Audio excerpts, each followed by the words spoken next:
नमस्कार, आप देख रहे हैं जे प्राइम भारत। मैं हूं आपके साथ पलक शर्मा। आइए नजर डालते हैं खबर। All India Muslim Ghosi association की राष्ट्रीय कार्यकारिणी एवं प्रदेश कार्यकारिणी की बैठक हुई संपन्न।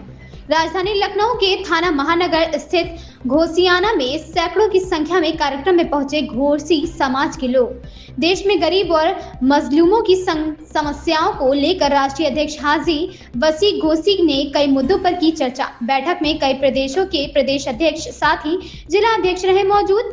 प्रदेश अध्यक्ष मोहम्मद नाजिम घोसी ने शिक्षा और स्वास्थ्य को लेकर रखा प्रस्ताव। देखिए लखनऊ से हमारे सहयोगी एनालम के साथ मोहम्मद इकराम की रिपोर्ट। हम राजधानी लखनऊ के महानगर में मौजूद हैं, जहां पर all India Muslim Ghosi association की आज बड़ी कॉन्फ्रेंस रखी गई है। आपको बता दें कि इसमें राष्ट्रीय कॉन्फ्रेंस के साथ साथ प्रदेश लेवल की भी जो कॉन्फ्रेंस है उसमें तमाम जिले के और तमाम प्रदेश के लोग यहाँ मौजूद हैं। आपको बता दें कि घोसी समाज जो है वो अपने समाज को बढ़ाने और समाज में निचले स्तर के, चाहे वो किसी भी जाति धर्म के लोग हैं, उनको बढ़ाने के लिए घोसी समाज ने आज संकल्प लिया है और लगातार प्रदेश में जो अपनी बैठक है उसको बढ़ाकर जो भी समाज के लोग हैं उनके लिए जरूरत जितनी भी समस्याएं हैं उसको लेकर के कदम उठाया है। आपको बता दें कि यहाँ पर कार्यक्रम में आप देख सकते हैं सैकड़ों की संख्या में लोग मौजूद हैं और थाना महानगर की जो पुलिस है वो भी यहाँ सुरक्षा व्यवस्था के मद्देनजर मौजूद है। जो कार्यक्रम है इसके बारे में बताएं कि जो घोसी समाज है किन किन मुद्दों पर काम कर रहा है और क्या कुछ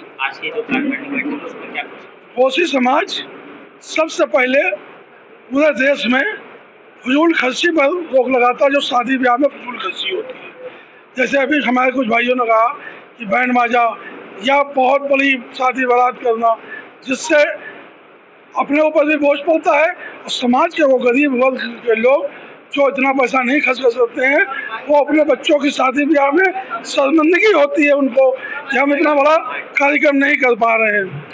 दूसरी चीज़, घोसी समाज जैसे बहुत सी कुरीतियाँ थी उस पर कोशिश की गई और वो कुरीतियाँ खत्म हुई। जैसे बहुत सी ऐसी प्रथाएं थी जो हमारे यहाँ मैच नहीं खाती थी इस्लाम से, वो बहुत सी प्रथाएं खत्म हुई हैं। दूसरी बात, बच्चों की तालीम कैसे दी जाए उसके लिए हम लोग बैतुल माल की करने की कोशिश करेंगे। हर जिले में बैतुल माल हो, बीमार आज़ाद लोग, मान लो इलाज में बहुत खर्च आता है, गवर्नमेंट सुविधा देती है उसके बाद नहीं पूरा हो पाता है, या पढ़ाई में गवर्नमेंट जो सुविधा देती है तो वो प्राइमरी स्टेज तक के स्कूलों में मिलती है या इंटर कॉलेज तक के स्कूलों में मिलती है, लेकिन उसके ऊपर की सुविधा के लिए बहुत पैसा खर्च होता है। उस पर हर जिले में ऐसे लोग तैयार किए जाएंगे जो कि हमें इस्लाम ने सबसे बढ़िया तरीका दिया है कि आप अपनी कमाई का एक हिस्सा गरीबों, नादारों, मजलूमों के लिए ज़कात के रूप में दें। तो उसी तरह से हम लोग वो फंड भी बनाएंगे और जो फंड बरादरी के लोग देंगे वो जिलावार उसका वो होगा फंड, उससे उन लोगों की मदद की जाएगी। इन्हीं सब मुद्दों पे उसके बाद राष्ट्रीय लेवल पर एक उसका सम्मेलन बुलाने की तैयारी है। उस पर भी अभी बात होगी कि उसमें डेट तय होगी या डेट आगे सबको बता दी जाएगा। अगर भी नहीं तय हो पाती वैसे तैयार ही होगी और बड़ा सम्मेलन बुलाया जाएगा और उसमें भी पूरे देश से लोग आएंगे। ये तो राष्ट्रीय कार्यकारिणी के लोग ही बुलाए गए हैं, देश के और प्रदेश के। जो निचले स्तर के जो बिल्कुल गरीब मजलूम हैं, चाहे वो किसी समाज से आते हों, क्या घोसी समाज उनको भी लेकर साथ चलने का प्रयास करेगा? नहीं, बिल्कुल। वो हिंदुस्तान में हम रहते हैं या दुनिया में जो गरीब है तो दुनिया के लोग मदद करते हैं। हम जिस मोहल्ले में रहते हैं तो अपने पड़ोसी की मदद करें, वो चाहे किसी समाज का हो, चाहे मुसलमान हो, हिंदू हो या किसी समाज का हो या बिरादरी का हो। हमारे यहाँ कानपुर में एक मदरसा चलता है जिसको हमारी बीवी चलाती है। समाज के, घोसी समाज के बहुत से लोग उसमें मदद करते हैं। हमारे यहाँ कानपुर से बहुत से लोग आए हैं, ये सब उसमें कांग्रेस खाना मिलाकर साथ देते हैं। हमारे तो पार्षद आए हैं, अब्दुल कलाम, लियाकत और आपके मुख्तार साहब और बहुत से लोग आए हैं। तो वहाँ क्या होता है कि जैसे घोसियाने के बीच में मदरसा है, अगर अड़ोस पड़ोस वहाँ से किलोमीटर दूर, 500 मीटर दूर के भी लोग जो समाज से ताल्लुक़ रखते हैं आते हैं तो उनकी भी तालीम का, उनकी भी सारे खर्च की व्यवस्था का ध्यान रखा जाता है। उसमें कोई भेदभाव नहीं है कि नहीं यहाँ सिर्फ घोषित समाज का ही आदमी तालीम पाएगा, दूसरे समाज का नहीं। हर समाज का आदमी तालीम पा रहा, बच्चे तालीम पा रहे। सर एक सवाल आपसे बताएं। जिस तरह से घोषी समाज काम कर रहा है लगातार प्रदेश लेवल की मीटिंग, राष्ट्रीय लेवल की मीटिंग में, जो निचले स्तर के लोग हैं, जो जागरूक नहीं हैं, जो शिक्षा से दूर हैं, उनको लेकर जो उत्तर प्रदेश की सरकार हो चाहे केंद्र की सरकार हो, जो योजनाएं निकालती हैं, इसमें घोषी समाज की कितनी अहम भूमिका? देखिए, इसमें घोषी समाज के जो हमारे ये कार्यकारिणी सदस्य है और दीगर जो हर डिस्ट्रिक्ट लेवल पर जो अध्यक्ष हैं और सेक्रेटरी हैं, कमेटियाँ जो बनी हुई है, ये हर निचले तबकों पर जाकर के गरीबों के पास, नादारों के पास, सबके पास जाकर के इस बात की कोशिश करते हैं कि स्कूल जाएं। सबसे पहली चीज़ है शिक्षा। अगर आदमी शिक्षित हो जाएगा तो अपने आप उसका कुछ न कुछ स्टेटस बढ़ेगा। तो सबसे पहले शिक्षा के सुधार के लिए बात करते हैं।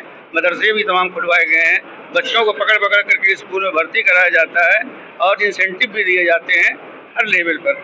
लेकिन आज इस मंच से हम ये भी आपसे कहेंगे कि आप हमारी आवाज़ को पहुँचाएँ कि ये घोषी समाज बहुत पिछड़ा तबका अब भी है।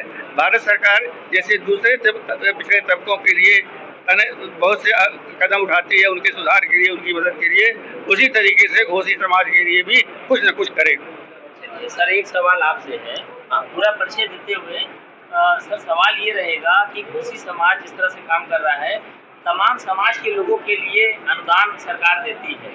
क्या इस समाज को बढ़ाने के लिए आपकी मुहिम रहेगी कि सरकार से जुड़कर काम करें और समाज को आगे बढ़ाने की? मेरा नाम पहले तो फारूक घोषी है, मुंबई से मैं आया हूँ। और जो आपने प्रश्न किया है, घोषी समाज में ज़्यादातर लोग उसका फ़ायदा नहीं ले पा रहे हैं। उसकी सबसे बड़ी चीज़ है कि पॉलिटिकल हिस्सेदारी हमारी पूरी शून्य है। हम लोग प्रयास करेंगे आने वाले दिनों में कि हमारे घोषी समाज से कोई विधायक MP चुन के आए और राजनीतिक भागीदारी किस तरह सुनिश्चित की जाए 2027 में, क्योंकि हम चाह रहे हैं कि हमारे उत्तर प्रदेश से कोई ना कोई घोषी विधायक बने, कोई ना कोई जाके सदन में, तब हमारी हिस्सेदारी सही तरीके से मिल पाएगी। और ये पूरी जितनी राजनीतिक पार्टियां हैं जो किसी पार्टी में हैं, हम उस पर दबाव बनाने की कोशिश करेंगे। नाजिम भाई एक सवाल आपसे, आखिरी सवाल है कि घोषी समाज स्वास्थ्य को लेकर के किस तरह से मुहिम छेड़ेगा कि जो निचले तबके हैं, सबसे ज़्यादा ज़रूरत उनको होती है, क्योंकि इलाज में पढ़े लिखे लोग जो होते हैं वो कहीं ना कहीं अपना पर्चा बनवाने से लेकर तमाम काम कर लेते हैं, लेकिन जो निचले तबके के लोग हैं उन तक सेवाएं नहीं पहुंच पाए। हमारा जो ये मुहिम चल रही है पिछले 1 साल से, समाज को संगठित करने का, संगठन बनाने का, हर जिले में हमारा जो संगठन होगा, जिला अध्यक्ष होगा, उसकी जो कमेटी होगी, वो समाज के निचले लोगों को स्वास्थ्य के क्षेत्र में, शिक्षा के क्षेत्र में, कानून व्यवस्था में जितनी भी जो भी ज़रूरत होगी, जो भी मदद होगी, हमारा ये संगठन उसको करने का भरसक प्रयास करेगा। और अगर किसी स्तर से जिला अध्यक्ष के थ्रू वो काम नहीं हो सकता है तो हमारा मंडल अध्यक्ष भी बन रहा है और हमारे प्रदेश कमेटी भी उसमें जाके इन्वॉल्व होके उस समाज के गरीब तबके के लिए उसमें जो हो सके भरसक मेहनत करेंगे कि उसका काम हो सके और कोई काम ना रुके। इस खबर में बस इतना ही। देखते रहिए J प्राइम भारत।